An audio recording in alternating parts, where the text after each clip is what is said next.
You're listening to Seattle Real Estate Podcast. So our transitory inflation in 2021 reached 7%. That is the highest rate since 1982. I was alive in 1982, but I wasn't doing a lot of business. I would have been in junior high, probably like 7th grade, something like that. Maybe, 7th grade. But I was aware of what was going on because we were coming out of a time period where Paul Volcker was trying to break the back of inflation by just continuously bumping up. The Fed just continually bumped up their federal funds rate to like 21%. We're going to talk about that. But for right now, 7% in 2021, that's not good. Inflation just keeps going up. And everybody is pointing to, hey, you told us this would be transitory. What's the dealio? We're going to talk about it. Because 7%, if you don't follow inflation numbers, 7% is considerably higher than we've had in recent years. All right, let's jump on into it. Another month, another record-setting leap in prices. Again, these are not records that we want to set.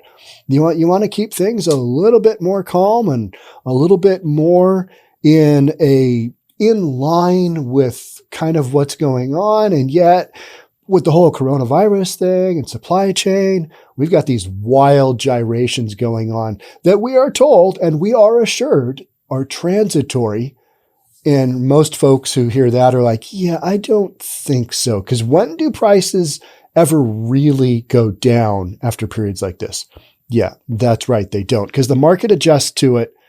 And then we're still off to the races. Inflation hit a fresh 39-year high in December as a drop in energy costs wasn't enough to offset a steady march upward for staples such as food, rent, and cars amid stubborn supply chain bottlenecks and worker shortages. Food. Have you heard of the, Bare Shelves Biden? That's a hashtag on Twitter, Bare Shelves Biden, that has been trending on Twitter because people are taking pictures in their grocery stores of shelves that are empty. Bare Shelves Biden, hashtag Bare Shelves Biden. And we've got a lot of good hashtags coming out, haven't we? I mean, it's like, that's a pretty funny one. I had a text from my good friend in Australia, and he sent me a picture. He was at the grocery store, and it was the meat section. And, there was a couple of packages, like when you go to the toy store and you go to that one section, you really want to get your kid a toy in, and there's like 1 or 2 toys left, but they're always the bad ones.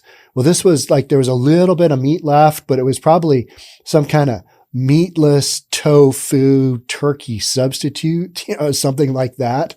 And I asked him, hey, what's your media blaming there? And he's basically, same thing as everywhere. Everybody's got the Omicron and just can't get enough people to either drive the food or, farmers aren't getting it out, or grocery stores don't have enough people to stock it. It's just everybody in the food chain has been impacted by Omicron lately, let alone the whole supply chain deal, right? So we're just at one of those periods where we've got a lot of this going on. Therefore, hashtag Bare Shelves Biden. So food, rent, we know that has skyrocketed. Housing prices in general have just skyrocketed. That's one of the prime things with the whole coronavirus and the shutdowns and the not shut down. Real estate just had a focal point put on it.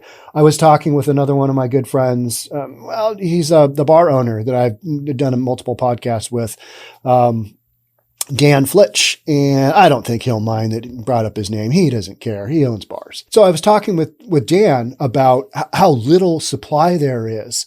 And housing-wise, in Snohomish County, which is a county just north of me, there is 0.2 months of supply at the end of December 2021.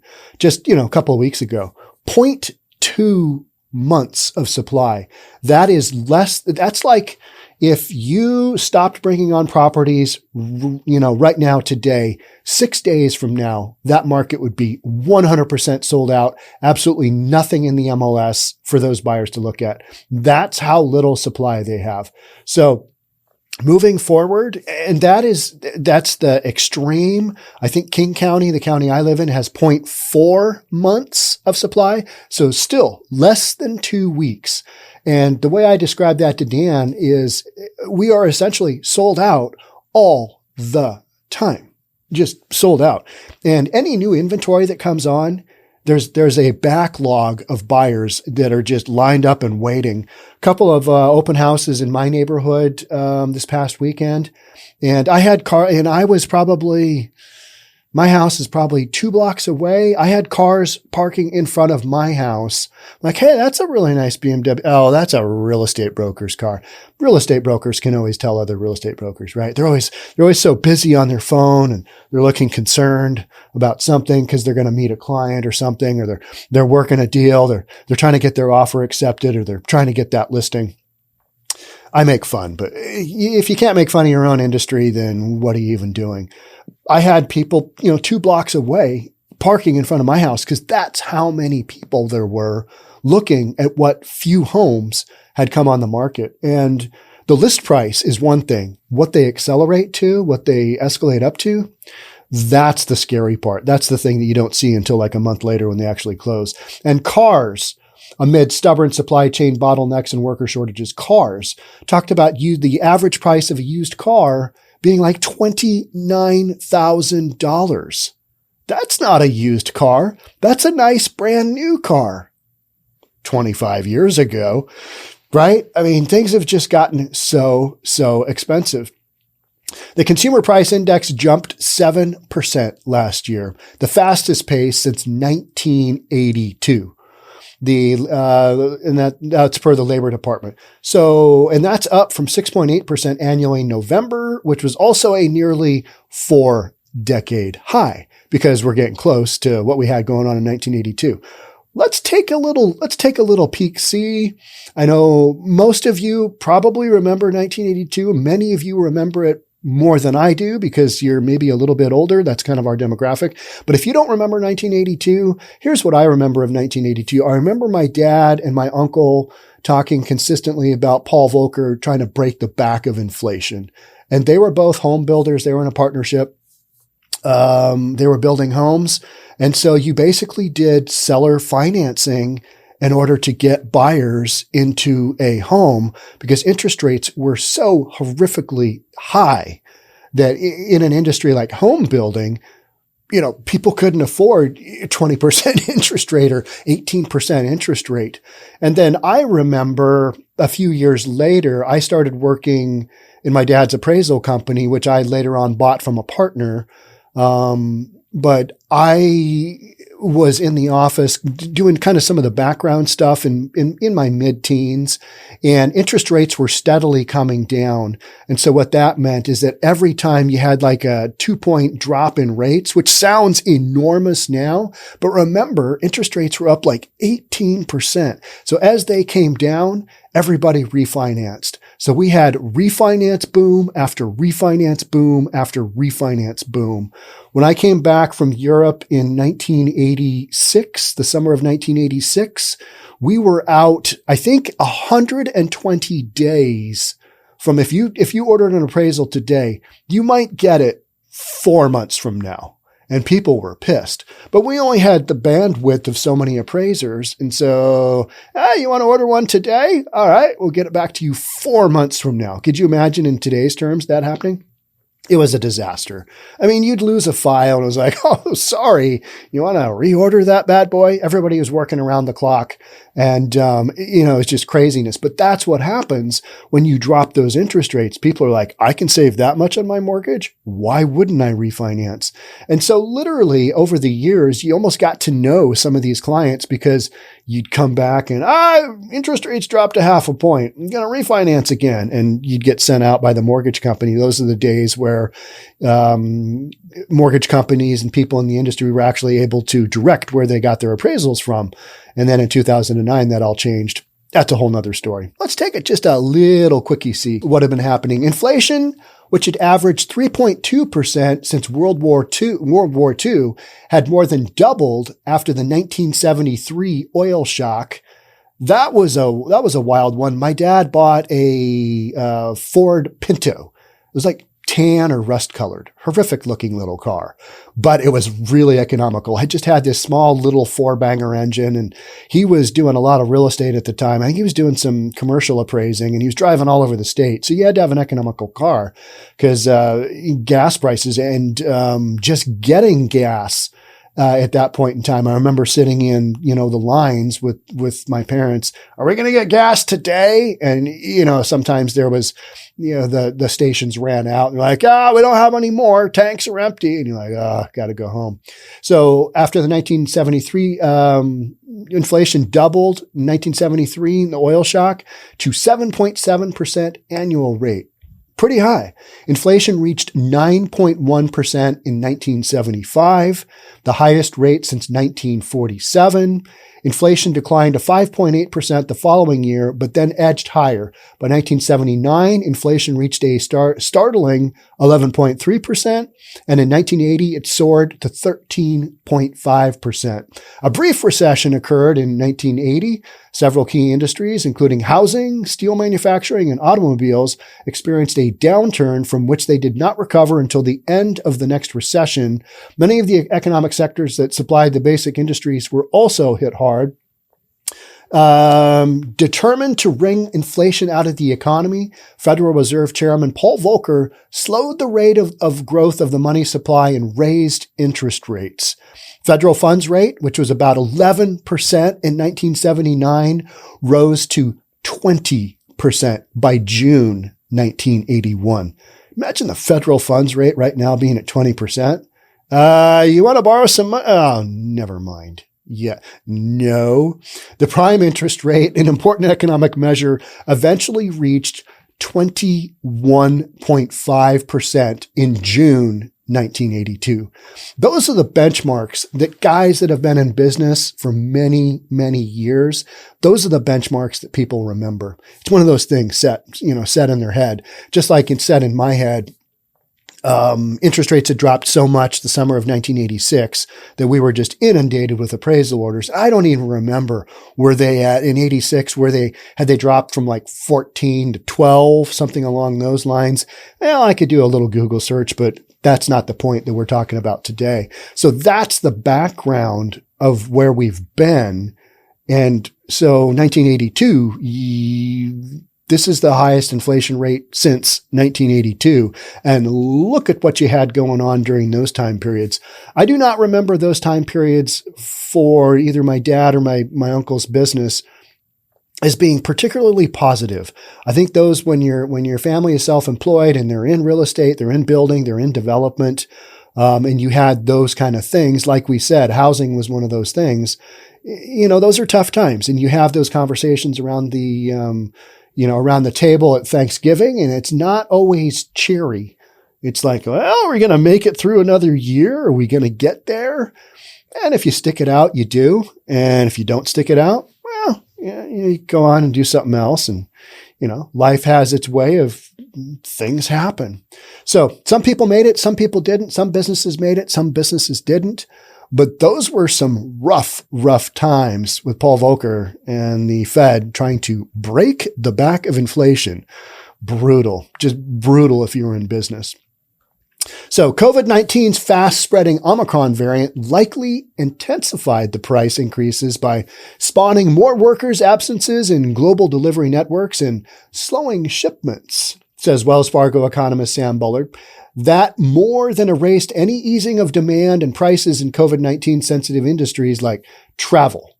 All right. So, not everybody is traveling, particularly. Could you imagine traveling right now on like a cruise ship? Hard no-go there. I've talked to others about flying during Omicron, and people are like, yeah, it's not that I want to It's not that I'm wildly afraid of it, but what if I get to my destination and I test positive and I've got to hunker down for that, whatever it is, that country, or, if you're still in the United States, your 10 days or your 5 days or whatever it is now that, you got to read your Omicron matrix to figure out what you've got to do. And I've done that, recently as I had Omicron, or I had, tested positive for COVID-19, and it's literally like a matrix. Okay. So if you showed symptoms here, you're probably, you're able to infect others 2 days before and 3 days after, except if you have this, and except if this, and if you're asymptomatic, here's the dealio. And if you've got these symptoms, you've probably got this variant, which makes you this. And if you've got these symptoms, it's almost like you have to have a college degree in COVID-19 to figure out which way is up. But don't worry, the CDC is giving it to us straight. Right? I mean, as we saw with Dr. Fauci and the director of the CDC, it's hard to figure out which way to go. So inflation, excluding volatile food and energy items, so-called core prices rose 5.5%. Still a crazy rate of appreciation in 2021, rate of inflation. And that's a new 30-year high. On a monthly basis, overall consumer prices increased 0.5% in December, while core prices advanced 0.6%. That's for the month. But don't worry. Don't you worry. It's all transitory. It's all going to trickle down. It's going to trickle down to right where we were before. For those of you on the audio portion, I am shaking my head from side to side fairly significantly in an effort to indicate that is not going to happen. Not going to happen. You've got inflation. Prices are going up. They're going to stay up. Some of them may bounce down a little bit, like prices at the gas station. I have noticed those have come down a little bit, but they're still pretty high. California, still pretty high, right? It's not like they're coming back down to where we were in, call it the winter of 2019, quarter four of 2019, pre-COVID-19. Overall, the inflation may ease soon. All right. Can you tell this is from mainstream media? This is from USA Today. All right. Let's see what they have to say. Economists expect overall inflation to ease in coming months as gasoline and other energy prices continue to pull back and crude oil prices fall. But core inflation is expected to drift higher before edging down as the supply snags are ironed out. Bare shelves Biden strikes again. Weren't we gonna get rid of coronavirus, and then didn't we do a victory lap during Christmas because the shelves were pretty much full? And then we had this Omicron deal come up. I got it. So, I can't laugh. I deserve to get it. I'll take full responsibility. Don't go out and do crazy stuff, and don't leave the house if you're really worried about getting it. Cause I don't know. I've done a lot of that over the last couple of years, but I got it. And so now I'm a little gun shy, and okay. Yeah, it wasn't fun.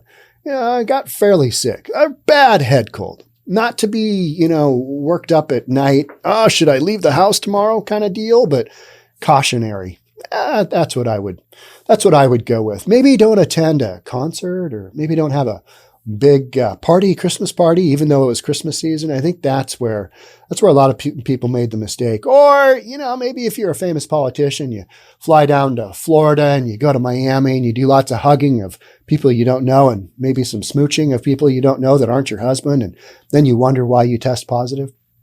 Crazy stuff, right? But don't you worry. If you've been vaxxed up, it's all good. So buckle up, says economist Leslie Preston of TD Economics. After reaching new highs, core inflation is likely to get even higher in the first quarter of 2022 on a year-on-year basis. That, I do believe, is a correct statement. So gas prices are down. Let's read about that for a second. Last month, energy prices declined for the first time in 6 months, dipping 0.4% with gasoline prices falling 0.5%.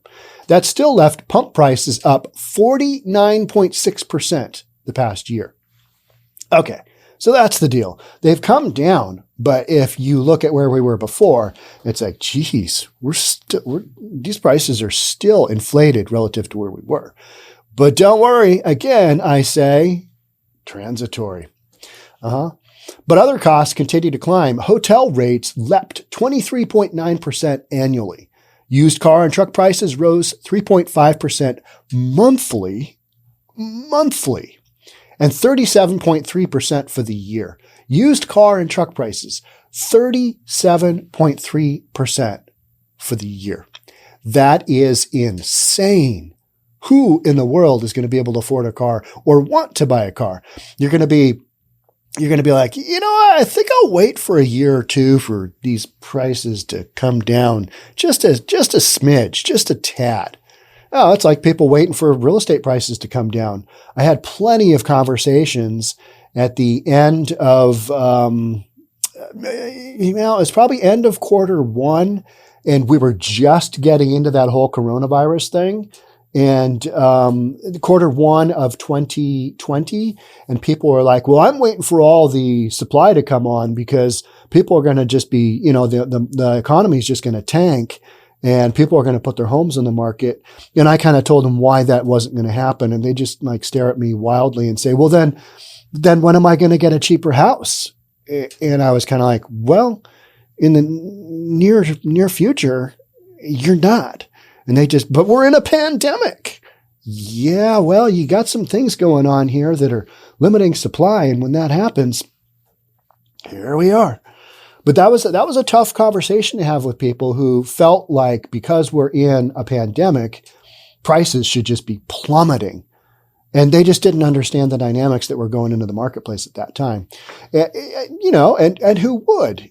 I mean, if you were to tell me, hey, you know what? We're going to have a global pandemic, but your industry is going to do really well.